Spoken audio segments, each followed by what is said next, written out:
নমস্কার বন্ধুরা, আমার আরেকটি নতুন ভিডিওতে আপনাদের সকলকে স্বাগত জানাই।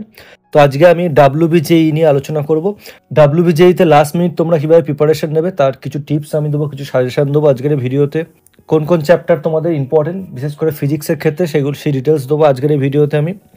এবং কতগুলো কোশ্চেনে অ্যান্সার করতে পারলে তোমরা খুব ভালো মার্কস পাবে এবং তার জন্য খুব ভালো র্যাঙ্ক হবে এবং তোমরা কোয়ালিফাই করতে হবে, তার জন্য গভর্নমেন্ট কলেজে অ্যাডমিশন নিতে পারবে, সেই ডিটেলস দেবো।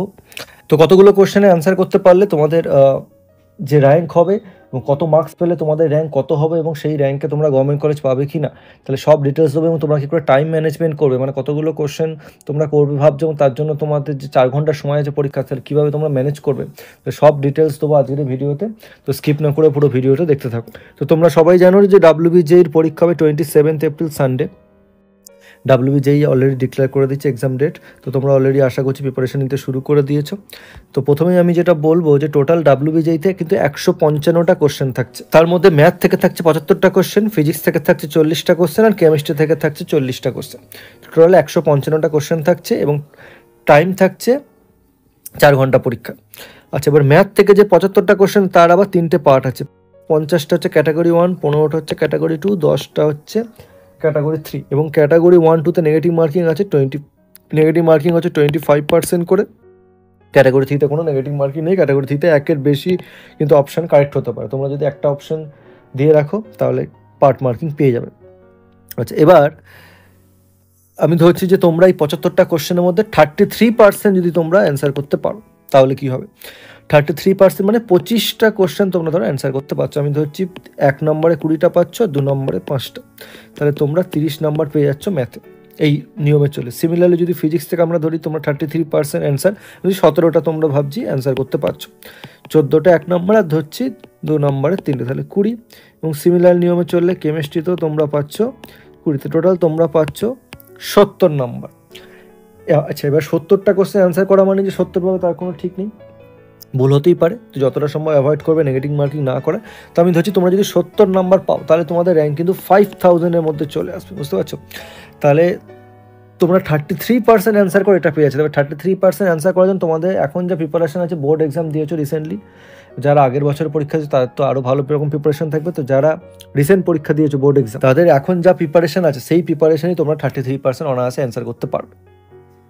তার জন্য তোমাদের যা র্যাঙ্ক হয় তার জন্য তোমরা 10,000-এর মধ্যে যদি তোমাদের র্যাঙ্ক হয় তাহলে তোমরা কিন্তু গভর্নমেন্ট কলেজে পেয়ে যাবে এবং খুব ভালো প্রাইভেট কলেজও পেতে পারো। তোমরা কম্পিউটার সায়েন্স পেতে পারো খুব ভালো ভালো প্রাইভেট কলেজে। এবং তোমরা যদি গভর্নমেন্ট কলেজে কম্পিউটার সায়েন্স নিয়ে পড়তে চাও তাহলে ধরো যাদবপুরে তোমাদের টার্গেট, ধরো কম্পিউটার সায়েন্স নিয়ে পড়া, ক্যালকাটা ইউনিভার্সিটি, কল্যাণী, শিবপুর, তাহলে তোমাদের কিন্তু তখন 5000 হবে, তখন তোমাদের 3000-এর মধ্যে র্যাঙ্ক করতে হবে। এবার তোমরা যদি 200-তে পরীক্ষা, 200 মধ্যে তোমরা যদি 100 মার্কস পাও, 50% মার্কস, তাহলে তোমাদের র্যাঙ্ক কিন্তু 1000-এর মধ্যে চলে আসবে, বুঝতে পারছো। 1000-এর মধ্যে র্যাঙ্ক আসতে গেলে 50% মার্কস পেতে হবে। তাহলে তোমরা 3000-এর মধ্যে র্যাঙ্ক হতে গেলে তোমরা 70-তে হবে না, তাহলে আরেকটু বেটার মার্কস পেতে হবে তখন তোমাদের। আচ্ছা, এবার হচ্ছে যে তোমরা কীভাবে টাইম ম্যানেজমেন্ট করবে। আচ্ছা, তোমাদের টোটাল 4 ঘন্টার পরীক্ষা, ম্যাথ হচ্ছে 2 ঘন্টা, ফিজিক্স কেমিস্ট্রি থাকছে 1 ঘন্টা করে পরীক্ষা। এবার আমি যেটা বললাম, তোমরা যদি 33% অ্যান্সার করো, মানে 33% অ্যান্সার করে তোমরা পাচ্ছ 70, 200-র মধ্যে। এবার তার জন্য তোমাদের কিন্তু 5000-এর মধ্যে র্যাঙ্ক হয়ে যাচ্ছে। আর তোমরা যদি 50-র মধ্যে মার্কস পাও, 50-র মধ্যে, তাহলে কিন্তু তোমাদের র্যাঙ্ক হয়ে যাবে 10,000-এর মধ্যে, ঠিক আছে, 10,000-এর মধ্যে র্যাঙ্ক হয়ে যাবে। কিন্তু আমি ধরছি যে তোমরা একটু বেটার প্রিপারেশন নিচ্ছ, তাহলে তোমরা আরও বেশ কিছু অ্যান্সার করতে পারো। তাহলে আমি ধরছি তোমরা ম্যাথ থেকে যদি 50টা কোশ্চেন অ্যান্সার করতে পারো, টোটাল 75টা কোশ্চেন আছে, 50টা কোশ্চেন অ্যান্সার করতে যদি পারো এবং তোমাদের টাইম আছে 2 ঘন্টা মানে 120 মিনিট, তাহলে পার কোশ্চেন তোমরা টাইম পাচ্ছ 2.4 মিনিট করে। সেম তোমরা ফিজিক্সে যদি টোটাল 60 মিনিট মানে 1 ঘন্টা, 1 ঘন্টা তোমরা যদি 25টা কোশ্চেন অ্যান্সার করো তাহলে তোমাদের পার কোশ্চেন তোমার টাইম থাকছে 2.4 মিনিট। সিমিলারলি কেমিস্ট্রিতেও থাকছে 2.4 মিনিট। আচ্ছা, আমি ধরে নিচ্ছি যে এখানে তোমরা যদি সব কোশ্চেনে অ্যান্সার করতে চাও তাহলে তো তোমাদের আরও স্পিডে বাড়াতে হবে, তোমাদের আরও কম টাইমে করতে হবে তোমাদের পার কোশ্চেন। এবং তোমরা যদি আরও কম কোশ্চেন অ্যান্সার করো তাহলে কিন্তু টাইম বেশি থাকছে। কিন্তু আমি একটা মোটামুটি এভারেজ ধরে নিচ্ছি যে তোমরা টোটাল 100টা কোশ্চেন অ্যান্সার করতে চাইছো, 50, 25, 25, ঠিক আছে। তাহলে তার জন্য তোমাদের যে 4 ঘন্টা টাইম সেটা তোমরা কীভাবে ডিস্ট্রিবিউট করছো। এবার ম্যাথের ক্ষেত্রে পার কোশ্চেন 2.4 মিনিট, তার মানে তোমরা যদি 10টা কোশ্চেন অ্যান্সার করো তাহলে 24 মিনিটে করতে হবে, 10টা কোশ্চেন তোমাদের 24 মিনিট।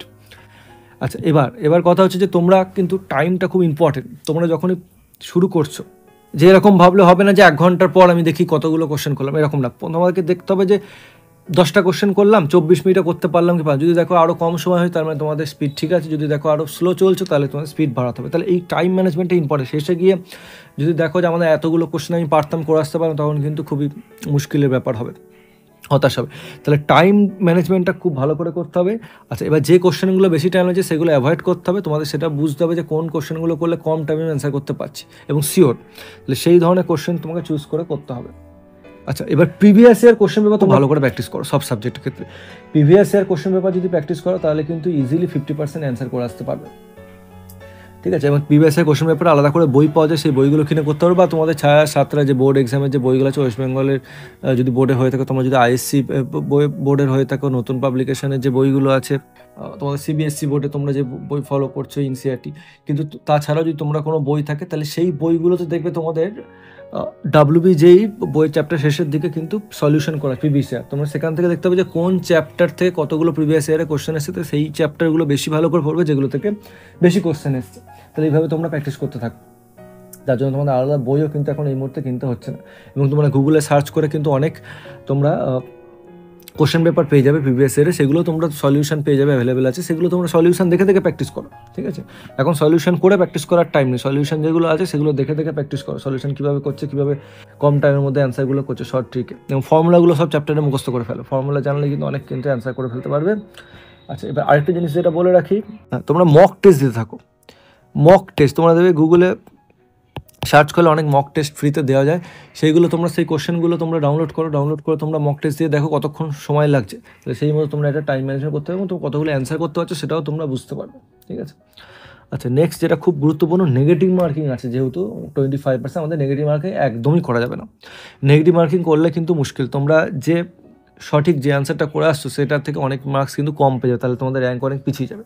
যেমন আমি একটা উদাহরণ দিই, যদি তোমরা 50টা কোশ্চেনের অ্যান্সার দিয়ে এসে থাকো, 50টা কোশ্চেন আমি ধরছি, 40টা 1 নম্বরে সঠিক হয়েছে, 2 নম্বরের 10টা করে এসছো তোমরা, তাহলে তোমাদের টোটাল কিন্তু তোমরা সব ঠিক হলে 60 নম্বর পাওয়ার কথা। আচ্ছা, এবার দেখা গেল যে 50টার মধ্যে তোমরা 25টা ঠিক করেছো, 25টা ভুল করেছো, তাহলে কী হচ্ছে, তাহলে 25 নম্বর আমি ধরছি 1 নম্বরে 20টা ঠিক করেছো, 5 নম্বরে 2টো ঠিক করে, তাহলে তোমাদের মার্কস পাওয়ার কথা 30। এবার যে 25টা ভুল হয়েছে, আমি যদি ধরি 1 নম্বরগুলোই ভুল করেছো, তাহলে তোমাদের 4টে কোশ্চেন 1 নম্বর করে, তাহলে 6-এর বেশি চলে, তাহলে তোমাদের 24 মার্কস পেয়ে যাচ্ছ, তোমাদের র্যাঙ্ক কিন্তু অনেক পিছিয়ে হয়ে যাবে।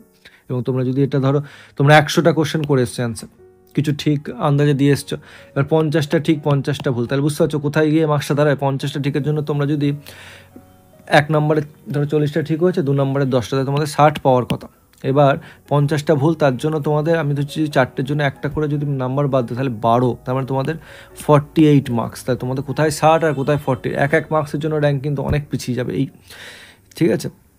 তাই তখন তোমাদের কিন্তু 60 মার্কস পেলে যেখানে তোমাদের র্যাঙ্ক হয়ে যেত 7000-8000, সেখানে তোমাদের র্যাঙ্ক হয়ে যাচ্ছে 10,000, তাহলে অনেক তুমি কিন্তু পিছিয়ে যাচ্ছ।